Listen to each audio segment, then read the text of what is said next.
How to change your age on TikTok. Hello guys, this is Atticus and welcome back to another tutorial video. In today's video, I'll teach you guys how you can change your age on TikTok. So without any further ado, let's dive right into it. The first step that you'll need to take is open up your TikTok. After you open up your TikTok, head over to your profile that is on the bottom right corner. Now, tap on the three lines on the top right and then tap on settings and privacy. After you're on settings and privacy, you should see all of your settings available. Just head over to the account section that is on the top, and now you're on your account settings. After you're on your account settings, head over to your account information.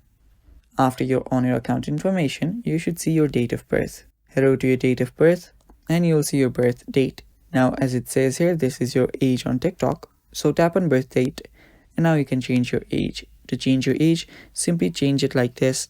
And yeah, just tap on save, and with that, confirm your new age and you're good to go. That is how you can change your age on TikTok, guys. That is all for today. Stay tuned for more, and bye bye.